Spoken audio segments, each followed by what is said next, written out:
What's going Yo! on? It's a dual pod tonight, and we go over The death lineup. and how Houston smashed it And how LeBron and the Cavs can win Game 3. on contested layups now.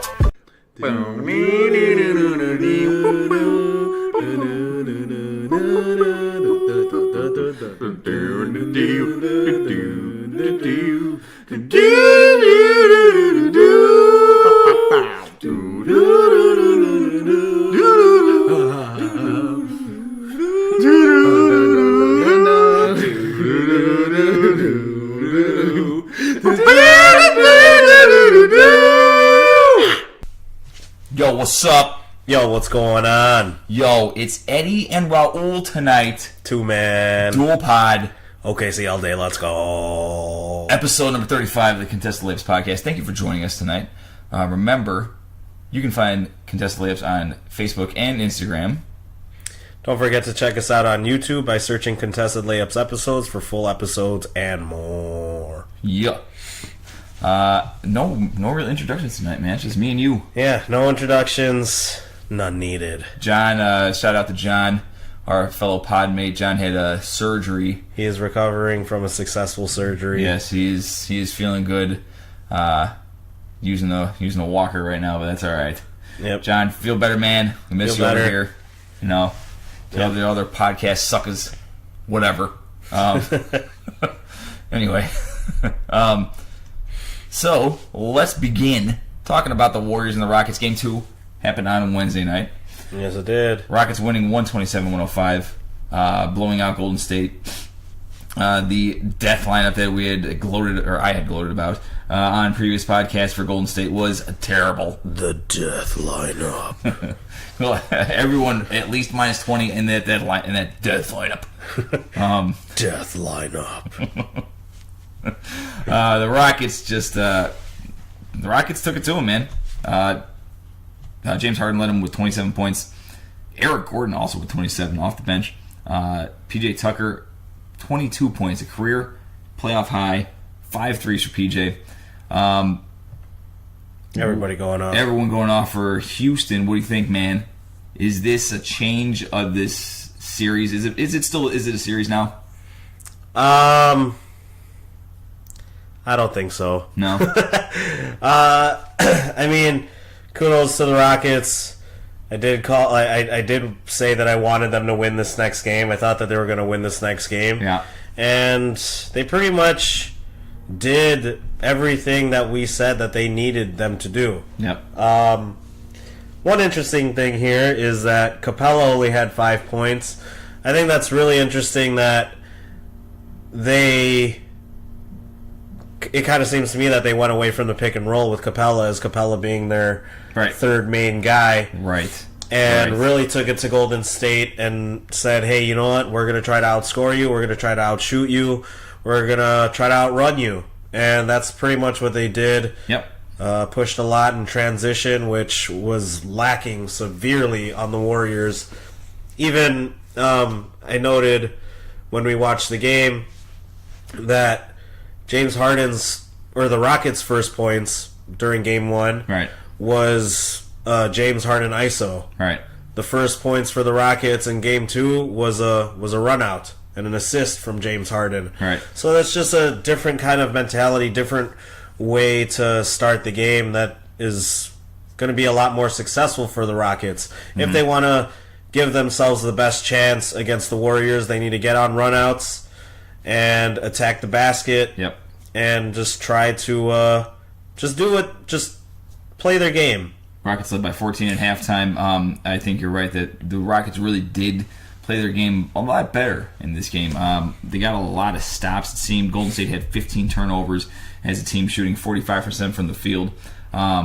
Houston shooting 51% from the field. They did have 13 turnovers, but obviously Golden State's mediocre percentage from the field really played a part. I thought Houston did a good job of contesting a bunch of shots on Golden State, and that led to a lot of runouts and a lot of open threes and transition. And in the half court, I thought Houston was a lot better. They were something that we noted too in Game 1. A lot of their shots came so late in the shot clock, or they had shot clock violations, And in this game, it was obvious. D'Antoni wanted them to push early in the shot clock, early in the possession, where you didn't see a lot. I don't remember a shot clock violation. If I can't recall one in Game 2. So it was a lot better of an effort by Houston. I thought they were definitely more physical than Golden State. And then it remains to be seen what's going to happen in Game 3. Game 3 is going to be super interesting in this series. You think that Houston has the best chance to win a road game in this series in Game 3? I do. Why? They're gonna carry over the momentum from Houston. They're on a high right now. They see what they did. They played Game 2 completely right. Right. So you got to be feeling good going into Golden State, saying, "Hey, you know what? We lost Game 1, but we got things together. We're on the right track now." Right. So just having that mentality and thinking that, hey, we could attack these guys. We could beat these guys. Yeah. So going into Game 3, I like Houston's chances solely because of that. Okay. Do you think Houston keeps the same lineup? I don't think that they bringing Gordon off the bench, not changing him out, right? No, definitely not for Game 3. Definitely not after you just beat the Warriors by 22 points. Right. Yeah. Okay. So I think they're going to try to do a lot of the same stuff. Okay. And if there's a game that they're going to win, it's going to be Game 3 because they have the momentum. They have they found their rhythm again. Right. Yeah. Now, do you think the Warriors make a change and take out the death lineup? The death lineup. The death. Do you think they take out Iguodala? Yeah. Do you think who do you think they put in? I want to see them put in either Kevon Looney or Zaza or JaVale McGee. I think that they need to get longer. I've been saying that I don't think the death lineup is that great. and Houston Rockets showed that they could definitely take advantage of it. Yeah, they did. You need size. You need size against this Warrior team. And just one thing that I've noticed is when they had their death lineup out there, the lineup was too concerned about closeouts as far as guarding the shooter on the perimeter, or guarding around the free throw line. These guys would hold the ball a little bit, dribble around a little bit, and then that inside lane would be so open for anybody who would cut or anybody who would dive to the basket. There was absolutely no rim protection by Golden State. Now, if you have these guys like Pachulia or the JaVale McGee's or Kevon Looney's, they're not going to try to keep up with you. Right. They already know that they can't keep up with you. So there's no switching for them. They might switch out a little bit, but not really. Like they'll just stay down there and say, "Hey, I'm here to add a big body here in the paint. I'm here to protect the rim." And that will make it a lot harder for these guys who are driving in to really feel confident that they can just get inside the lane whenever they want. Okay. Having Iguodala out there and Draymond Green and Iguodala, Draymond Green, Kevin Durant, Steph Curry, and Klay Thompson. Yeah. Again, there's no rim protection. There's no rim protection, and everybody's worried about handling their man. Durant had 5 fouls on Wednesday, and that didn't help him in any stretch, even though he had 38 points. I think you're right in the sense that they do need more rim protection. I think you're going to see JaVale McGee play in Game 3. He hasn't played yet this series, I don't think, and I think you will see more Kevon Looney. I think Iguodala goes back to the bench and resumes his role as kind of being the sixth man with this team. Because Kerr was apprehensive about starting this lineup again. I think he saw some weaknesses in the lineup that Houston just didn't exploit in Game 1, mainly because Ariza was in foul trouble and then PJ Tucker was missing shots. Yeah. And that was that didn't happen in Game 2, and they really just were able to exploit the death lineup. And a little bit of a brain fart by Steve Kerr. I think Kerr was, I don't know if it was so much a brain fart. I think it was just he's going to trust the guys, he's going to trust them again, and then it just didn't work out the way that it did in Game 1. So Game 3, I think that the Rockets are going to win. I'm calling it, man. I've been saying I don't think this is going to be nearly as close of a series, or I think it's going to be a way closer series than a lot of people think. I think the Rockets proved that in Game 2, and I think you're right. I think they can carry over this momentum and have a good shooting night at Oracle. Steph Curry needs this night, even though the Warriors are going to shoot probably a lot better at Oracle. But I think just Houston, as long as they stay out of foul trouble, I think they can win this game. You're not going to get another 22.9 from PJ Tucker. But I think James Harden's going to play the villain better than he ever has. James Harden's not going to shoot 3 of 15 from 3 either. So it's kind of... That's true. It's both ways. And you can say the same thing for Steph Curry and Klay Thompson. They're probably not going to shoot as poorly as they did. But it's going to be interesting. Game 3. Game 3 is on Sunday. Yeah. Game 3 is that Game 3 is Sunday. The other Game 3, the Boston and Cavs series, is on Saturday. And we got a ways to go before these next games. But Boston winning Game 2, 107-94 over Cleveland. This game was a tale of two halves. Boston down by 7 at halftime. Cleveland was playing excellent in the first half. LeBron James, 42 points overall. LeBron was playing excellent. Well, LeBron and Kevin Love were playing excellent. They were. LeBron, 42 points, 12 assists, 10 rebounds on 16 of 29 shooting. 5 of 11 from 3. He also had 6 turnovers. And Kevin Love, 22 and 15, 2 of 6 from 3. Cleveland got a performance from LeBron James. Now, Raul and I were watching the game, and it was kind of... We were noting a few things during the game where LeBron was hitting incredible shots. No doubt about it, man. That guy was hitting fadeaways and contested threes and... contested everything. And they were incredible shots. They were amazing. They were not good shots. Most of them were not good shots. And so that's something that we noted during the game and we want to bring up on the podcast. LeBron, why are you not on the block when Jaylen Brown is guarding you, or Marcus Smart, or someone who is way smaller than you? Yep. You're 260 pounds and you're the one of the best athletes ever. Yep. Get to the block, man. Get to the low block, Please. mid block. Please. Anywhere mid to low post, that's where you need to live. Oh my gosh, it's so frustrating when he gets pushed out to near the 3-point line. Sometimes he makes amazing shots, and that's awesome to see. Yeah. But dude, that is not helping your team. It's not helping your team. It's hilarious that I'm criticizing LeBron James about this, but to me, it's so much easier if you get to the block, command a double team. If they don't double, you have one-on-one, and you're 3 feet from the basket. Exactly. Or one thing's for sure, Boston will collapse, and you'll have a bunch of shooters around you. Yeah, if they double, then that's why you have the team that you have. You have Kyle Korver, J.R. Smith. Give J.R. Smith an open shot in Cleveland, he's going to knock it down. Exactly. You'll make it so much easier for these guys to make easy shots. You give them easier shots, they'll make them.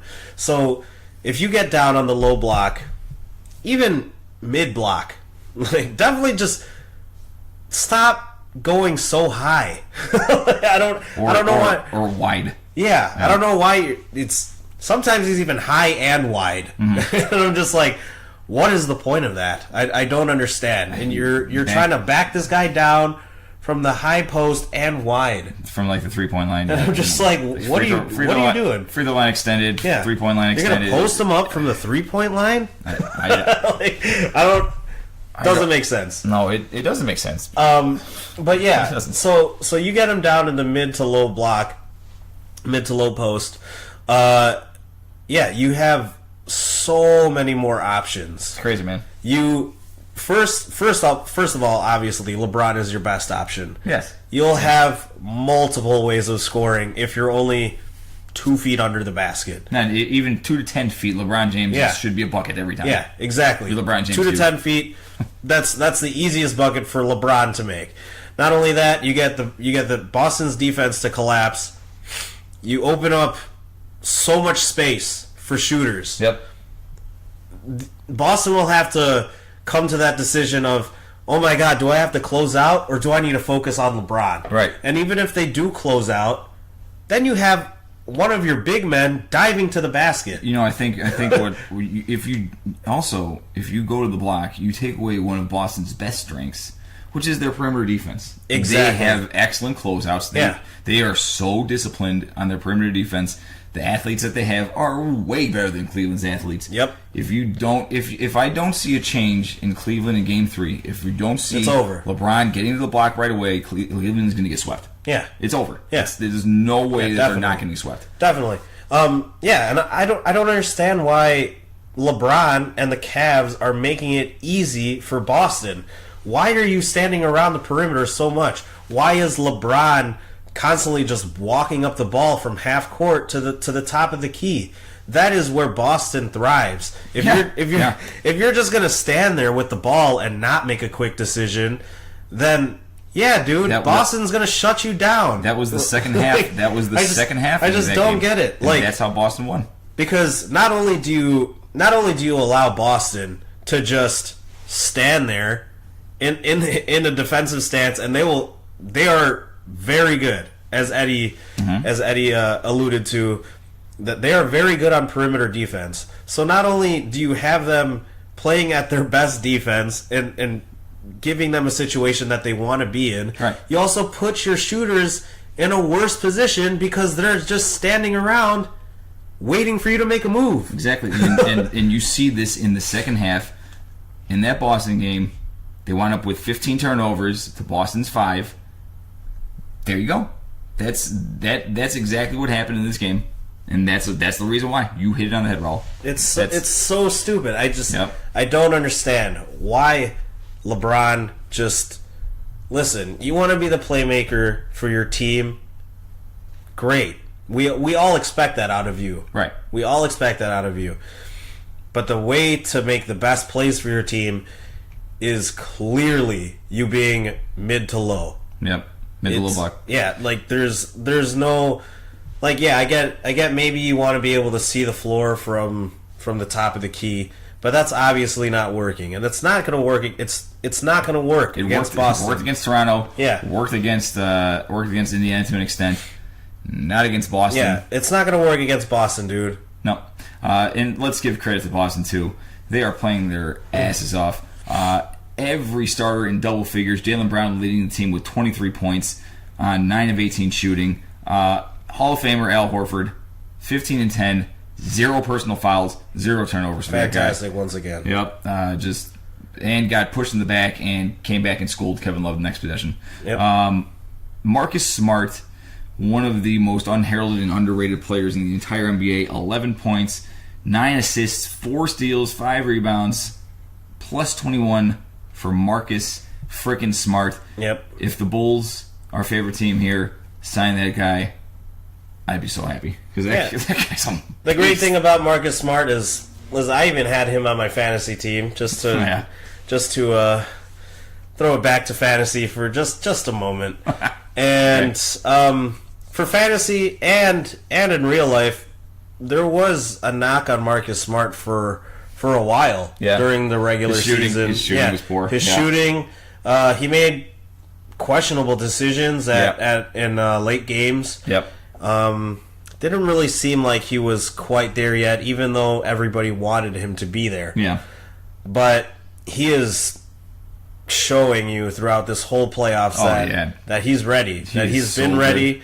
All those growing pains that he had to go through during the regular season is really paying off for them in the playoffs. And he's honestly, I mean, Jaylen Brown and Jason Tatum, and Al Horford, they're all doing really well, but I think my MVP for this team right now has to be Marcus Smart. He's making the hustle plays down the stretch and end of the half, too. Yep. Had a huge steal off a rebound. LeBron, he stole the ball from him, just went behind him and stole it, and then got another offensive rebound and a putback. And that was a big possession in that fourth quarter, I believe it was. So this series going to Cleveland now. I mean, we talked about it a little bit there, what we think Cleveland needs to do. Does Boston make any changes here in this Game 3? Do they just continue to roll with this lineup? Morris, Horford, Tatum, Rozier, Brown.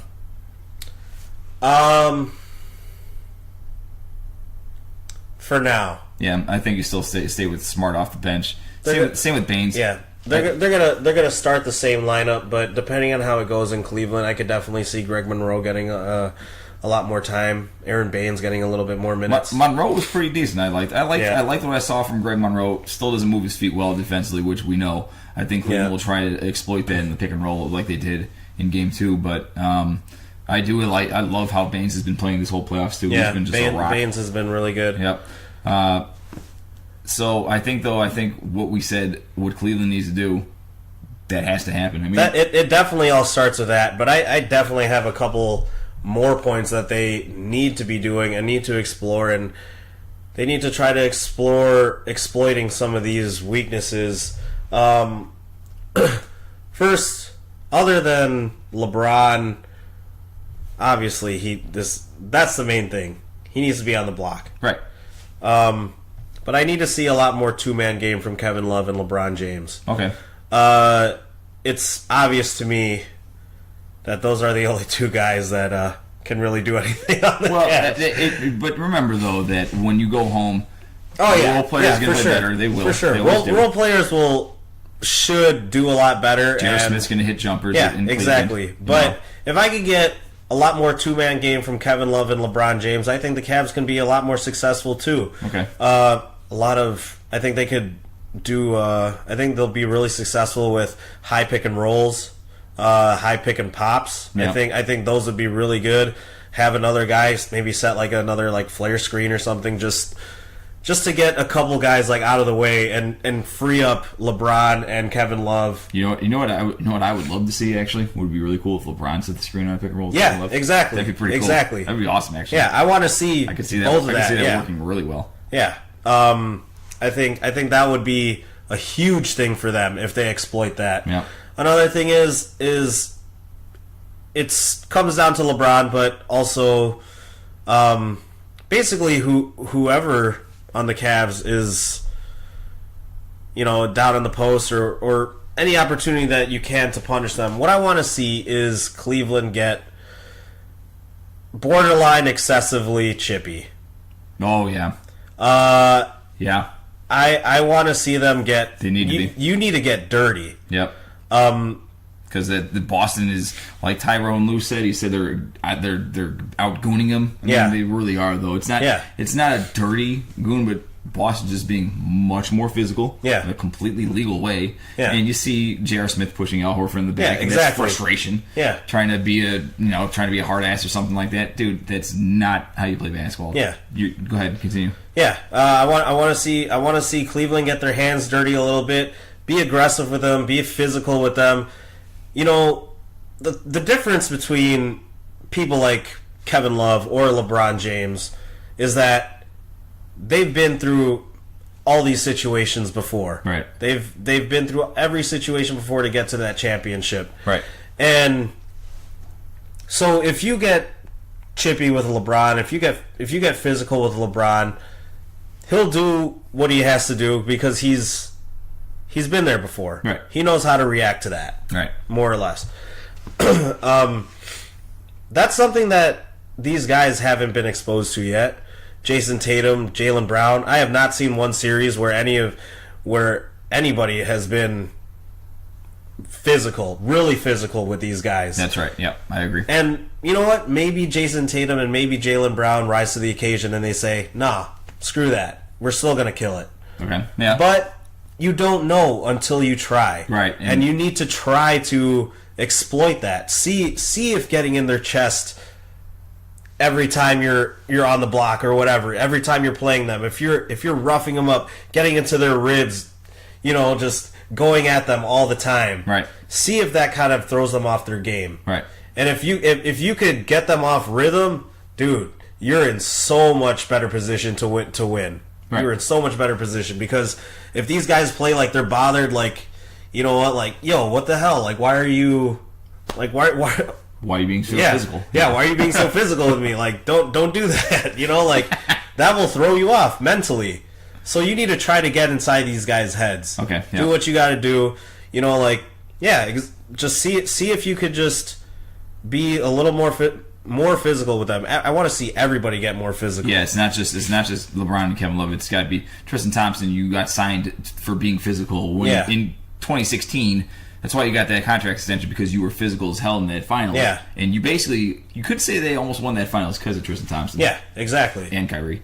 But still, though, that's why you got paid, Tristan. Get in there and get dirty, man. And I think Jeff Green really needs to do the same. Yeah. Jeff Green had minus 17, 5 turnovers in 28 minutes in Game 2. Yeah.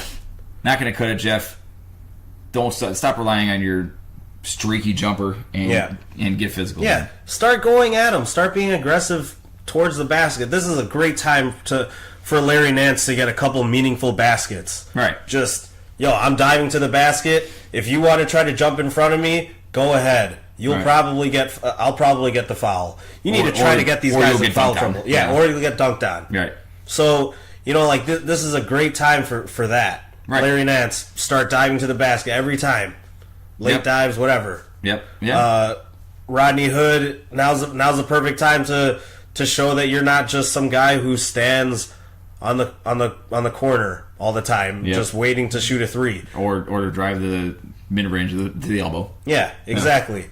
Kyle Korver's obviously he always does his job. I love Kyle Korver. Shout out to Kyle Korver. 11 points, 21 minutes, 2 of 5 from 3. But yeah, decent job. These guys need to start going at him, start playing him a lot more physical, and I guarantee you'll they'll feel the difference. They'll definitely feel you on that. I think you hit it on the head, man. If Cleveland gets LeBron on the block and is just more physical than Boston, they'll win Game 3. Yeah. They will win Game 3. If they don't, if they play like they have in these past 2 games, then it is a sweep. Yeah. The thing is that LeBron has never been that type of player either. That's true, though. Is that it's so weird to me. He hasn't. Like, whenever I saw Kobe or like Michael Jordan or even just a bunch different kinds of great players, I always saw these guys pulling at people's jerseys, like low key. They'll be boxing you out, pull down your jersey. Like Kevin Garnett would do that all the time. Yep. Paul Pierce would do that all the time. Stuff that the refs can't see, man. Yeah, dude.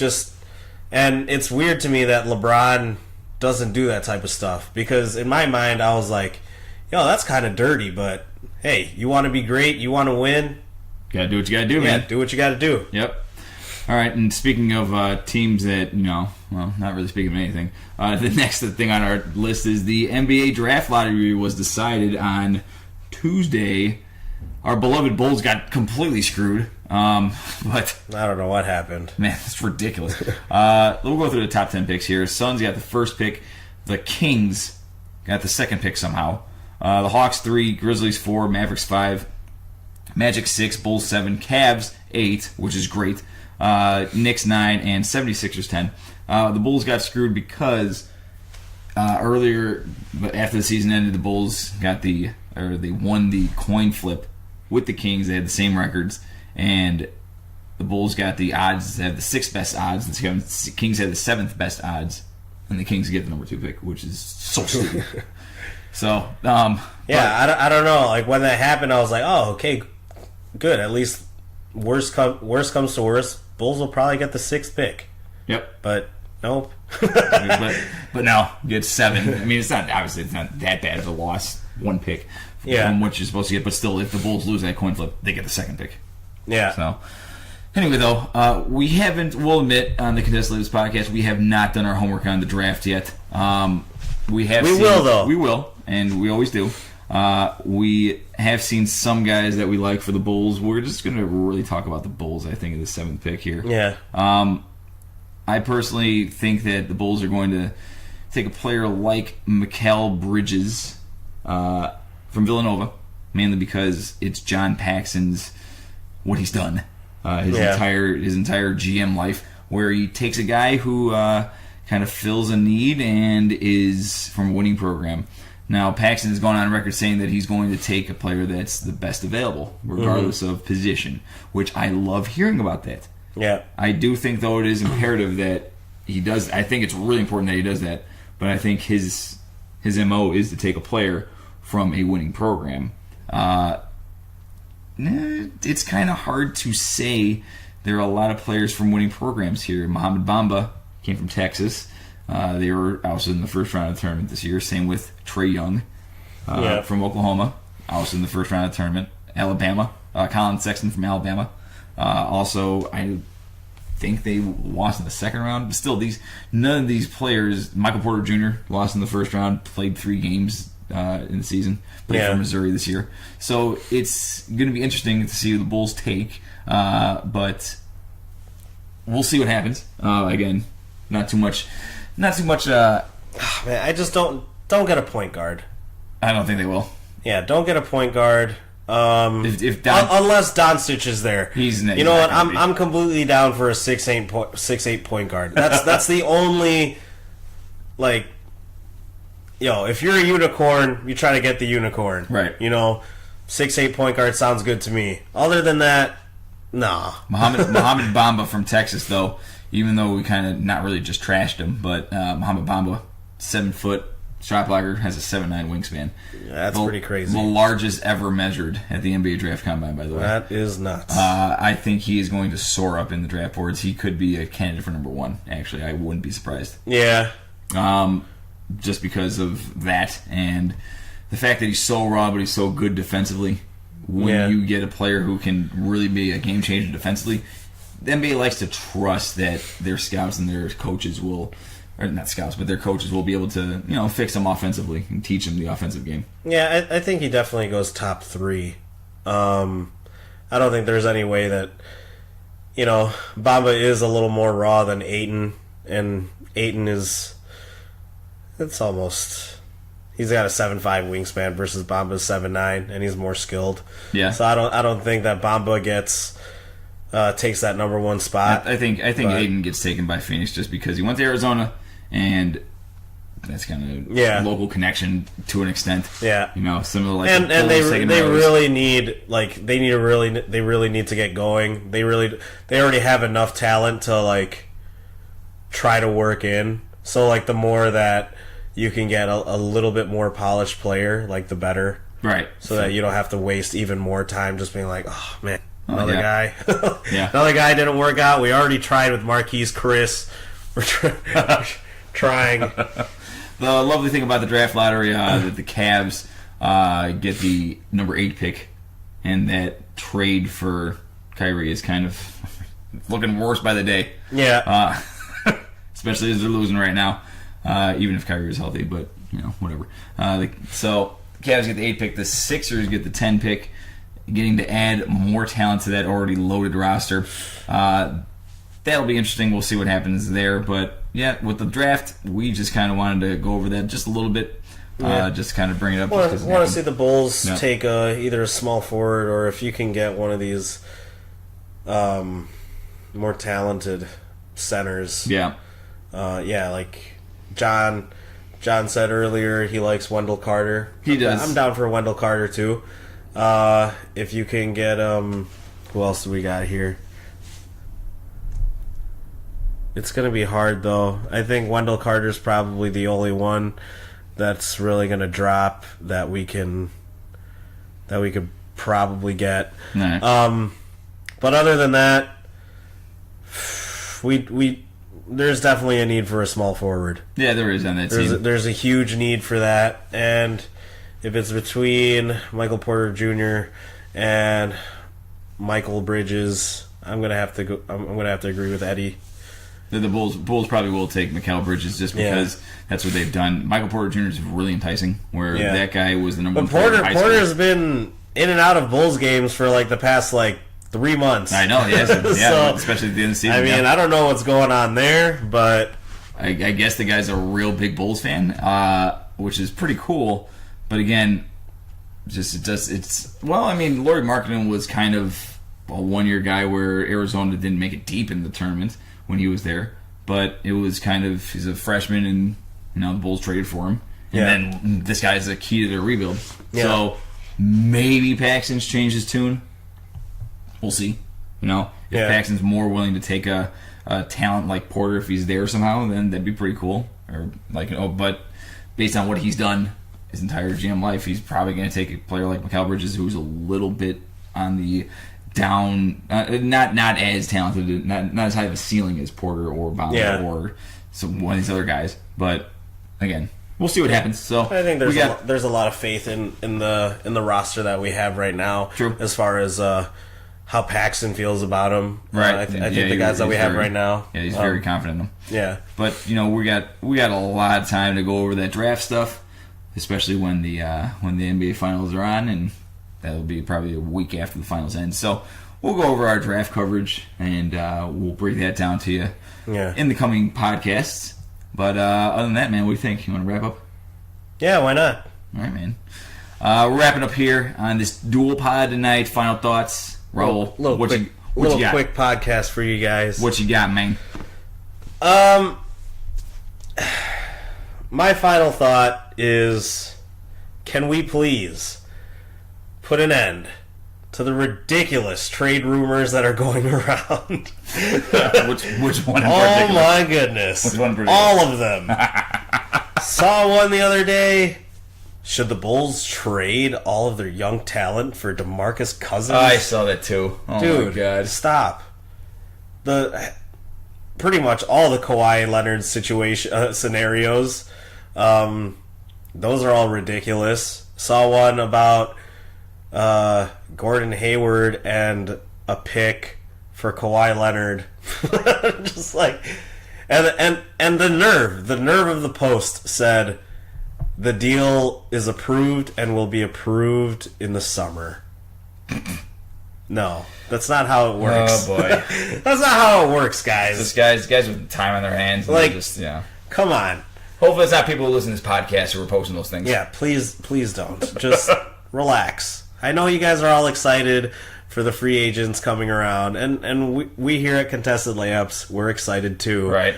But all this stuff is just absolutely ridiculous, and it seems like a more ridiculous post comes out every day. Yeah, everyone's just trying to one-up each other. Yeah. Yep. Yeah, no, Kawhi will not be traded to the Celtics for Gordon Hayward and a pick. It's not going to happen. The one trade I would love to see, and it's only in my head, is Irving and Hayward to the Pelicans for Anthony Davis. That'd be the coolest trade ever, honestly. That would help out. Crazy. That would help out both franchises tremendously, especially if Irving stays healthy, and then Davis on the Celtics. Yeah, but Brown and Tatum. You know that core and the Pelicans are not going to go anywhere. Oh no, Davis isn't going anywhere. Holiday's not. Other than Nico. I know the verdict might be out on DeMarcus Cousins, but I honestly don't think DeMarcus goes anywhere. If he's a free agent, he's an unrestricted free agent, right? Yeah. I think DeMarcus sees what happened in the playoffs, and he'll think, dang, imagine if they had me. Yeah, exactly.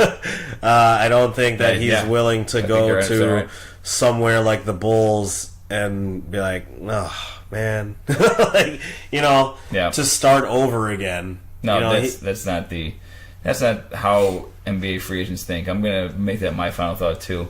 Is that 20 years ago, when NBA free agents kind of just go to the highest bidder, for the most part, it was a little annoying because all these guys were just paper chasing. Everyone just wanted the money. They didn't really care if or if they were the man, and they didn't really care if they won or lost. And now players value winning, I think, a lot more. You saw that with Kevin Durant going to Golden State. And you see that with a lot of franchises or a lot of players going to franchises where they're going to be valued for, or they're going to be either built around, or there's already a structure in place where they can win. Marcus Aldridge signs with the Spurs. There are countless examples of it, and it's a really cool thing to see that these players value winning so much now rather than the money, because they know that the NBA is making money hand over fist. They're going to be compensated if they win, regardless of what their stats are, and it's pretty cool to see. So it's my final thought then. It's kind of like a side note to that, a side note final thought to Eddie's point, even though it's kind of different at the same time. The rookies in this league, what you're seeing now is just I love the mentality of the rookies that came out this year. They really care about winning. Yes, they do. Versus, yes, you know, like the whole reason for the one and done rule was that these players would come into the league and they wouldn't know how to spend their money.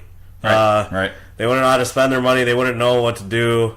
I mean, at least that was my understanding of it. You're talking about before the one and done rule, right? Yeah. Yeah. Oh, yeah, for sure. That was the case. 100%. They would get all this money and they wouldn't know what to do with it. They'd be irresponsible and it would be horrible. And then they'd be broken. After broke and not be able to hoop. Yep.